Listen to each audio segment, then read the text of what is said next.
તેલ કે ઘીની બરણીમાં ઈનોનો કમાલ જોઈને ચોંકી જશો। હેલો ફ્રેન્ડ્સ, આજના આ વિડીયોમાં હું તમારી સાથે શેર કરવાની છું ઘણી બધી કિચન ટિપ્સ જે તમને રોજિંદા જીવનમાં જરૂરથી કામ આવશે। તો વિડીયોને સ્કીપ કર્યા વગર જોજો અને પસંદ આવે તો લાઇક કરજો। તો ચાલો વિડીયોની શરૂઆત કરીએ।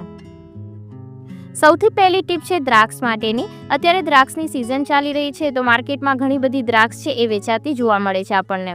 આપણે જ્યારે દ્રાક્ષ બહારથી ખરીદીને લાવીએ ત્યારે આપણે એને સાદા પાણીથી વોશ કરી અને પછી ખાતા હોઈએ છીએ, પરંતુ શું તમને ખબર છે કે સાફ પાણીથી એને આપણે વોશ કરીએ તો પણ એના ઉપર જે લાગેલો પાવડર હોય એ ક્લીન નથી થતો। દ્રાક્ષને લોંગ ટાઈમ સુધી સાચવવા માટે એના પર એક પાવડર છે એ છાંટવામાં આવતો હોય છે, જે આપણી હેલ્થ માટે બિલકુલ પણ સારો નથી। તો એને પ્રોપરલી વોશ કરવી ખૂબ જ જરૂરી છે। તો એને સાફ કરવા માટે અહીંયા મેં એક બાઉલ લઈ લીધો છે, જેની અંદર આપણે નોર્મલ ગરમ પાણી લઈ લેવાનું છે અને ત્યારબાદ એની અંદર બેકિંગ સોડા ઉમેરી દેવાના છે। આ બંનેને આપણે સારી રીતના મિક્સ કરી અને જે દ્રાક્ષ છે એને 10 મિનિટ જેવું એની અંદર મૂકી રાખવાનું છે, જેના લીધે શું થશે કે એના પર જેટલો પણ કેમિકલ વગેરેનો છંટકાવ હશે એ બધો ઇઝીલી નીકળી જશે અને પાવડર છે એ પણ નીકળી જશે। 10 મિનિટ બાદ જે આ પાણી છે એને આપણે કાઢી લઈશું અને બીજા સાફ પાણીથી આપણે એને વોશ કરી લઈશું। આ રીતના તમે જો ગ્રેપ્સને સાફ કરશો તો એના પર જેટલા પણ કેમિકલ વગેરેનો છંટકાવ કરેલો હશે એ બધું દૂર થઈ જશે, જે તમારા હેલ્થને નુકસાન પણ નહીં પહોંચાડે। હવે જોઈએ નેક્સ્ટ ટીપ। આપણા બધાના ઘરમાં અલગ અલગ સાઇઝની અને અલગ અલગ પ્રકારની આ રીતની બરણીઓ જોવા મળતી હોય છે, પછી તે પ્લાસ્ટિકની હોય કે પછી કાચની। ઘણી વખત કેવું થાય કે અમુક ટાઈમ પછી એના ઢાંકણ છે લૂઝ થઈ જતા હોય છે, જેના કારણે આપણે બરણીની અંદર કોઈ સામાન ભરીએ તો એ સામાન છે ઢળી જવાનો પણ ભય રહેતો હોય છે। તો એના માટે છે ને શું કરવાનું છે કે આપણે રબર લઈ લેવાના છે। આ રીતના જે રબર છે એ આપણને ઘણી અલગ અલગ વસ્તુઓની સાથે મળી જતા હોય છે। આ રબર છે ને આપણે આ રીતના બરણીની ઉપર પહેરાવી દેવાનું છે અને ત્યારબાદ આપણે જે ઢાંકણ છે એને બંધ કરવાનું છે। ઘણી વખત આપણે ઢાંકણ લૂઝ થઈ જાય તો એને ફેંકી દેતા હોઈએ છીએ, પરંતુ ફેંકવાની જગ્યા પર અમુક આઈડિયા તમે યુઝ કરી અને એનો યુઝ પણ કરી શકો છો। તો અહીંયા મેં બંને બરણી પર રબર પહેરાવી દીધું છે। હવે આપણે આ રીતના ઢાંકણ બંધ કરશું તો એકદમ ફિટ આપણી બરણીનું ઢાંકણ બંધ થઈ જશે। જો તમારી પાસે રબર ના હોય તો તમે ન્યૂઝપેપરનો ઉપયોગ પણ કરી શકો છો। એ રીતે પણ જો તમારા બરણીનું ઢાંકણ છે લૂઝ થઈ ગયું હોય તો એ રીતના પણ તમે આઈડિયાનો યુઝ કરી શકો છો। બાજરીનું સેવન આપણી હેલ્થ માટે ખૂબ જ ગુણકારી છે। બાજરીના લોટની જો રોટલી આપણે જમવામાં ઉપયોગમાં લઈએ તો એ આપણા વેટ લોસમાં પણ મદદ કરે છે, પરંતુ ઉનાળાની અંદર બાજરીનો લોટ જલ્દી કડવો થઈ જાય છે અને એની અંદર જીવાત પડી જતી હોય છે, જ્યારે શિયાળામાં આપણે એને 15 થી 20 દિવસ સુધી સ્ટોર કરીને રાખી શકીએ છીએ। તો આજે હું તમારી સાથે એવી ટ્રીક શેર કરીશ જેનાથી ઉનાળાની અંદર પણ તમારી જે બાજરીનો લોટ છે એ કડવો પણ નહીં બને અને અંદર જીવાત પણ નહીં પડે।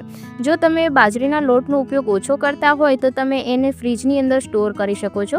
ફ્રીજમાં સ્ટોર કરવાથી બાજરીનો લોટ કડવો નથી થતો, પરંતુ જો તમે એને બહાર સ્ટોર કરવા માંગતા હોય તો તમે એની અંદર 7 થી 8 લવિંગ છે એ ઉમેરી શકો છો।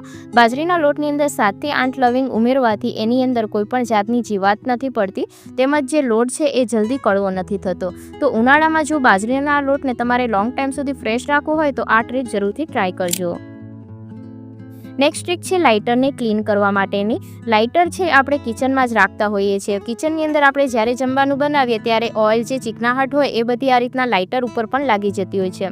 લાઇટર છે એને આપણે પાણીથી વોશ ના કરી શકીએ, નહીંતર એ ખરાબ થઈ જાય। તો એને ક્લીન કરવા માટે તમે કોલગેટનો ઉપયોગ કરી શકો છો। કોલગેટ છે આપણે થોડી આ રીતના હાથ પર લઈ લેવાની છે અને ત્યારબાદ જે લાઇટર છે એને આપણે આ રીતના લગાવી દઈશું। તો ચારે બાજુ આપણે કોલગેટને સારી રીતના રબ કરી લઈશું, જેથી જે લાઇટર પર જેટલી પણ ચીકણાહટ હશે, દાગ ધબ્બા હશે એ બધું આસાનીથી ક્લીન થઈ જશે। આ લાઇટર બ્લેક છે એટલે અહીંયા તમને ઓછું દેખાતું હશે, પરંતુ જે વ્હાઇટ લાઇટર હોય એ બહુ જલ્દી ગંદુ થઈ જાય છે। તો એને ક્લીન કરવા માટે તમે આ ટ્રીક છે એ ફોલો કરી શકો છો। તો હવે આપણે શું કરવાનું છે કે કપડું લઈ લેવાનું છે। કપડાને અહીંયા થોડું મેં પાણીથી ભીનું કરી લીધું છે અને ત્યારબાદ જે કોલગેટ છે એને આપણે સાફ કરી લઈશું। તો કોલગેટની સાથે જે આપણે લાઇટર પર દાગ ધબ્બા હશે એ પણ સાફ થઈ જશે, તેમજ એના પર જેટલી પણ ચીકણાહટ હશે એ પણ દૂર થઈ જશે। આ રીતના તમે હંમેશા તમારા લાઇટરને ક્લીન અને નવા જેવું રાખી શકો છો। અહીંયા તમે જોઈ શકો છો કે આના પર બિલકુલ હવે ચીકાશ નથી।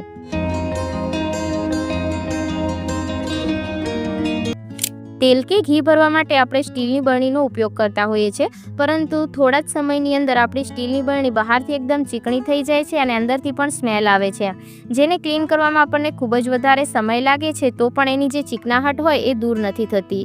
તો આજે આપણે એને ઝડપથી કઈ રીતના ક્લીન કરી શકીએ એ જોઈશું। તો એના માટે મેં અહીંયા એક ઈનોનું પાઉચ લઈ લીધું છે, જેને આપણે તેલની બરણીની અંદર ઉમેરી દઈશું. હવે તમને થશે કે ઈનો શું કામ? તો ઈનોની અંદર સાઇટ્રિક એસિડ તેમજ સોડિયમ કાર્બોનેટ હોય છે, જે સ્મેલ પણ દૂર કરે છે અને ક્લિનિંગની પ્રોસેસને પણ ઝડપી બનાવે છે. ત્યારબાદ હવે આપણે એની અંદર ઉમેરી દઈશું ગરમ પાણી, અને ગરમ પાણી ઉમેરવાથી જે તેલની ચીકણાહટ હોય એ આસાનીથી દૂર થાય છે. ત્યારબાદ હવે આપણે એની અંદર ઉમેરી દઈશું ડીશ લિક્વિડ. અહીંયા તમે કપડાં ધોવાનો પાવડર પણ ઉમેરી શકો છો. ઢાંકણને બંધ કરી અને થોડું મિક્સ કરી અને આપણે એને એમ જ રહેવા દેવાનું છે. થોડી વાર પછી જ્યારે પાણી થોડું ઠંડુ થઈ જાય ત્યારબાદ આપણે એને કિચન સિંકની અંદર રેડી દઈશું, જેથી કિચન સિંક છે એ પણ એકદમ સાફ થઈ જાય અંદરથી. તો અહીંયા તમે જોઈ શકો છો કે આપણે હજી સાફ નથી કરી તો પણ બરણી અડધી અંદરથી સાફ થઈ ગઈ છે. તો હવે આપણે સ્ક્રબની મદદથી એને ઘસી લઈશું. તો અહીંયા ઘસવામાં બિલકુલ પણ મહેનત નહીં કરવી પડે અને ઈનોના લીધે અંદરથી બિલકુલ પણ સ્મેલ નહીં આવે. તો આ રીતના એકદમ આસાનીથી આપણી બરણી છે સાફ થઈ જાય છે. બરણીની જે બહારની સાઈડ છે એને ઘણી વખત આપણે સાબુથી વોશ કર્યા પછી જ્યારે બરણી સુકાય ત્યારે એના પર તેલના જે ડાઘ હોય એ દેખાતા હોય છે અને એ બરાબર ક્લીન નથી થતા. તો એને ક્લીન કરવા માટે આપણે એક બીજી ટ્રીક જોઈશું. તો વિડીયોને સ્કીપ ના કરતા વિડીયો જોતા રહેજો. તો એને બહારની સાઈડને ક્લીન કરવા માટે આપણે શું કરવાનું છે કે એક સ્ક્રબ લઈ લેવાનું છે અને ત્યારબાદ એના પર આપણે મીઠું લઈ લઈશું, જે આપણે જમવામાં ઉપયોગમાં લેતા હોઈએ છીએ. મીઠાની મદદથી હવે આપણે જે બરણીની બહારની સાઈડ છે એને ઘસી લેવાની છે, જેના લીધે તેલના જેટલા પણ ડાઘ હશે એ પણ દૂર થઈ જશે, તેમજ જે સ્ટીલની બરણી છે એકદમ નવા જેવી ચમકવા લાગશે.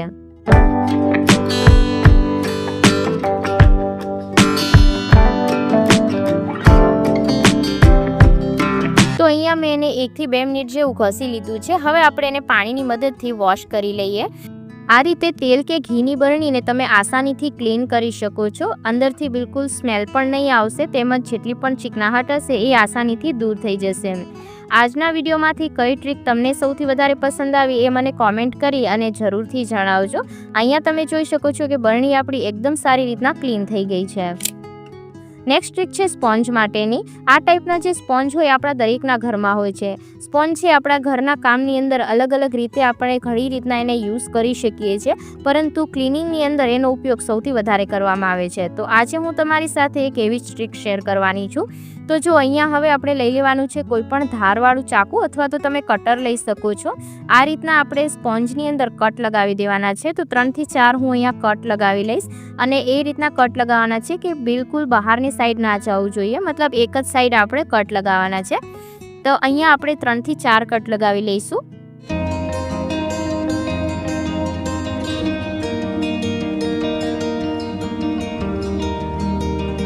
તો અહીંયા મેં કટ લગાવી લીધા છે. હવે જોઈએ આપણે એનો ઉપયોગ.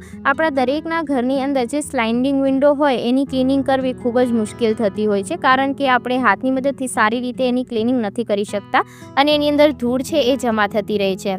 તો એને ક્લીન કરવા માટે આપણે સ્પોન્જનો યુઝ કરી શકીએ છીએ. તો અહીંયા સ્પોન્જને મેં થોડું ભીનું કરી લીધું છે અને આ રીતના સ્લાઇડિંગ વિન્ડો પર આપણે આ રીતના એને ફેરવતું જવાનું છે. અહીંયા આપણે કટ લગાવ્યા છે, જેની મદદથી આસાનીથી જે સ્પોન્જ છે અંદર સુધી જઈ અને ક્લિનિંગ કરશે. તો આસાનીથી આપણે સ્લાઇડિંગ વિન્ડોની ક્લિનિંગ કરી શકીએ છીએ.